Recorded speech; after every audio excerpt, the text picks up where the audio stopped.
So hello guys, welcome back to my video. So this is my second video on my channel. Jadi emang video ini itu karena gue lagi gabut aja, karena udah 3 minggu juga gue di rumah. Terus kayak bingung mau ngapain lagi, so gue bikin video lagi. Nah rencananya gue tuh akan ngepost videonya itu di setiap weekend. So buat kalian yang gabut ataupun penasaran sama isi video-video gue, just keep on watching.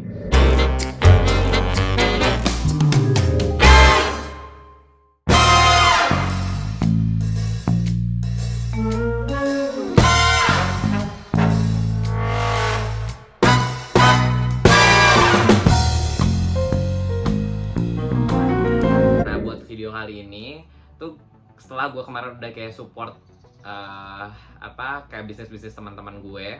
Nah sekarang gue mau support buat kalian buat tetap keep in positive vibes during this pandemic. Jadi kayak gue pengen ngasih positive vibes buat kalian, dimana kayak si pandemic ini tuh nggak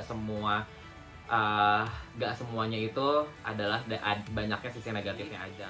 Si pandemik ini tuh banyak juga sebenarnya sisi positif yang bisa kita ambil. Karena pandemik ini, so kapan lagi coba ke kalian itu ada waktu berminggu-minggu stay di rumah dan kayak bener-bener walaupun work from home tapi kayak waktu kalian tuh banyak banget di rumah dan kalian sebenarnya bisa melakukan apa aja di rumah.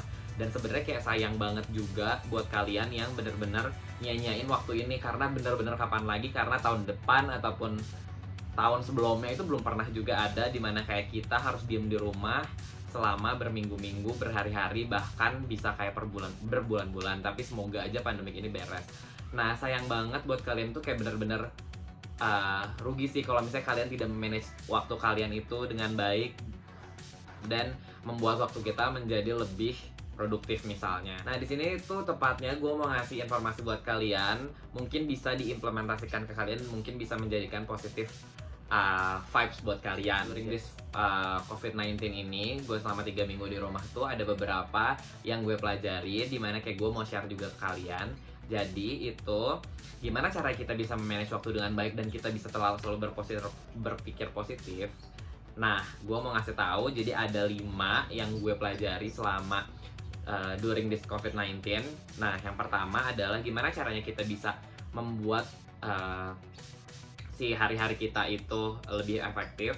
Yang pertama itu ada kalian itu bisa bikin rundown in daily routinity kalian, dimana kayak kalian itu punya daily routine yang berbeda di kehidupan kalian gak kehidupan sebelumnya, maksudnya di daily routine yang sebelumnya. So jadi kayak kalian bisa bikin rundown, karena kadang-kadang kalau misalnya emang di rumah itu kan kalian lebih banyaknya tuh kayak main handphone, kayak terus leyeh-leyeh di kasur. Emang bener sebenarnya emang itu enak banget. Cuma kalau misalnya emang kalian tidak memanage waktu kalian dengan baik, itu akan kayak the whole of day you will stay in your bed. Sama itu lo bisa bikin rundown untuk daily activity kalian. Jadi misalnya gue udah bikin checklist nih, gue harus ngapain aja.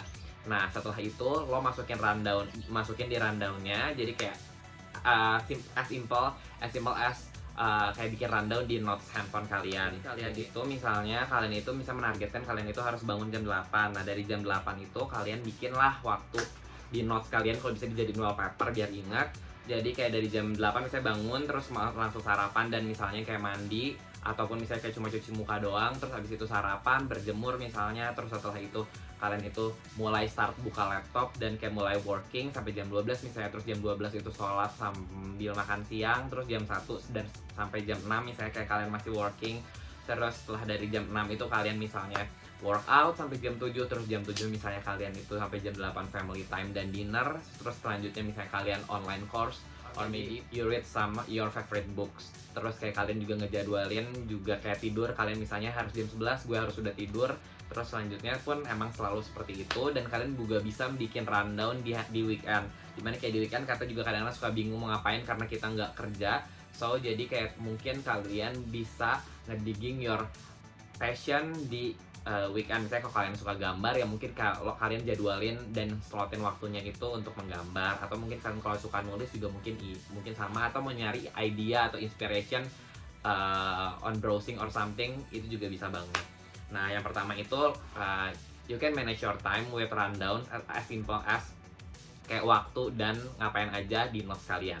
Terus yang kedua itu adalah mungkin kalian bisa nge-list down target kalian itu selama pandemic ini itu mau ngapain aja. Itu bisa ditargetkan misalnya selama 1 minggu. Misalnya as simple as kayak lo punya target dimana kayak lo harus baca buku dalam waktu 1 minggu. Jadi kayak lo selama Senin sampai Minggu itu kayak misalnya Senin lo start buku itu dan kayak lo harus namatin si buku itu sampai hari Minggu. Lo berarti bisa ngebagikan dari Senin sampai hari Minggu itu lo harus baca berapa halaman di setiap harinya. Terus yang misalnya itu kayak kalau misalnya kalian mau kayak belajar bahasa, ya mungkin kalian bisa menargetkan kayak dimana kayak lo harus bisa at least make a conversation with kayak French language or maybe kayak Mandarin language kayak selama misalnya 1 bulan gitu misalnya. Terus kayak misalnya lo misalnya ngetargetin untuk workout, misalnya kayak lo harus menaikin berat badan ataupun lo harus menurunin berat badan itu misalnya berapa kilo, terus kayak lo harus ngapain aja setiap harinya. So better you list down your target, so jadi kalian pun bisa masukin si target tersebut ke rundown kalian yang sebelumnya. Nah, terus yang ketiga adalah kalian bisa throwback, karena sebenarnya kayak gue tuh punya kayak satu buku besar gue dimana kayak itu tuh ada wishlist gue per tahun, dan emang ada beberapa kayak emang harus gue perbaiki dan apa yang harus gue pertahankan. Jadi kayak dari situ lo kalau misalnya emang biasa suka ngeliat resolusi ataupun lo bisa misalnya di otak kalian doang yang nggak ditulis, lo bisa tulis juga resolusi lo itu apa aja di tahun sebelumnya ataupun beberapa tahun yang lalu. Terus lo kayak sesimpel misalnya kayak lo tuh harus misalnya untuk tahun ini gue harus bikin video, atau gue tahun ini itu gue harus bisa nulis buku, atau pada tahun ini itu gue harus misalnya bisa belajar untuk bisnis. Nah, resolusi yang belum terwujud dan tertunda itu kalian itu bisa implementasikan di hari-hari kosong kalian yang sekarang, karena masih banyak banget free time. So kalian bisa mengatur dan kalian itu bisa mengerjakan sesuatu yang tertunda di tahun-tahun sebelumnya, yang mungkin bisa terwujud di tahun ini, ataupun kalian bisa start to chasing your dream karena di waktu yang free time ini. Jadi kayak kalian itu bisa inget-inget lah kayak kalian itu mau ngapain aja, terus kayak apa yang harus kalian lakuin. Misalnya kalian mau S2, terus kalian harus kayak start nyari sekolahnya, nyari scholarship dan segala macam, mungkin bisa dari situ. Yang keempat adalah you have to think this is pandemics not always negative, because like the positive things make us like boost our immune. Jadi kayak kalau kita mikir aja kayak kapan lagi kita punya family time yang setiap hari kita ketemu sama mama papa ataupun adik. Kalau misalnya yang masih tinggal di rumah ataupun kayak bisa yang tidak tinggal di rumah, mungkin bisa kayak video callan yang mungkin lebih intens dengan keluarganya. Karena kalau waktu pas sebelum ada pandemik ini, karena kita nggak ada waktu, jadi kita sibuk sendiri sama teman, kita sibuk sendiri juga sama kerjaan kita, sibuk sendiri dengan duniawi dan segala aktivitas yang membuat kita lupa sama keluarga. So karena adanya pandemik ini justru bikin kita dekat sama keluarga. Jadi manfaatin sebaik-baiknya. Lo bisa ketemu dari bangun tidur sampai lo tidur lagi, bisa ketemu sama mama papa dan keluarga, dan kayak bisa deep conversation with your family gitu sih.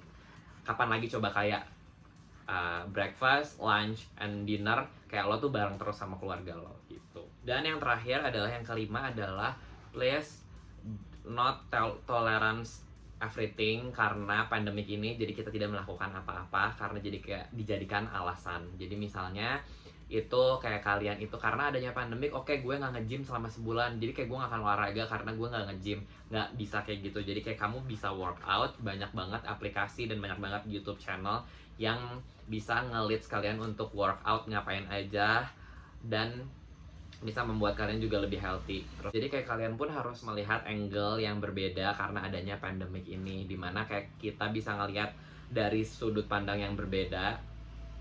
Karena adanya pandemic ini itu kayak polusi udara itu jadi lebih baik karena semua orang di rumah. Terus kayak emang udah saatnya bumi ini beristirahat untuk dirusak manusia, misalnya karena polusi udara lah, terus buang sampah itu di mana-mana. Terus udah kayak gitu banyak yang biasanya itu kalian itu misalnya party, yang biasanya itu kalian ngerokok, yang biasanya itu kalian kayak duniawi banget, itu kalian tuh karena adanya pandemi ini tuh kalian beneran kayak totally berhenti karena itu. Terus yang biasanya itu kalian itu misalnya buat ngaji itu tuh susah banget gitu, terus kayak buat sholat on time tuh susah banget. Karena adanya pandemic ini kita ngelihat angle dimana kayak oke, karena banyak free time nih, gue bisa ngaji bareng sama keluarga dan gue bisa sholat lebih tepat waktu, karena dibanding kayak kita cuma leyeh-leyeh doang di kasur misalnya. Terus kayak kita juga ngelihat sudut pandang dimana kayak banyak banget sesuatu yang bisa kita reduce, negativity yang bisa kita reduce, dimana kayak bentar lagi nih bulan puasa, kalau misalnya gak ada pandemic ini mungkin kita masih melakukan hal yang negatif dan mungkin masih melakukan banyak dosa. Jadi mungkin kita emang disuruh untuk istirahat di rumah, terus tetap ingat sama keluarga kita, dan ini waktunya kalian untuk bisa merenungkan apa aja yang kalian mau untuk di tahun-tahun sebelumnya, dan mengevaluasi sebenarnya perilaku apa aja yang membuat kita itu sampai akhirnya ada di titik ini. Nah itu yang mau gue share, semoga karena adanya video ini kalian bisa terinspirasi ataupun bisa terimplementasikan di kehidupan kalian dan bisa bermanfaat. So jadi because of this pandemic, jangan mikir negatifnya aja, karena masih banyak banget sebenarnya sisi positif yang kita lihat. Mungkin emang kayak dari sisi ekonomi, terus mungkin dari sisi kayak kita nggak bisa ketemu sama teman-teman dan segala macam, itu banyak banget sebenarnya karena bosan di rumah dan lain-lain, kita pasti akan mengeluh. Cuma kalau misalnya kita ngeliat dari sisi yang berbeda, itu sebenarnya banyak banget positif things yang bisa kita ambil. Terus gue juga mau ngasih semangat buat teman-teman yang masih berjuang di sana, dimana kayak para dokter, perawat yang masih pada berjuang untuk sesamanya itu bisa tertolong. Untuk ngasih support, tetap semangat.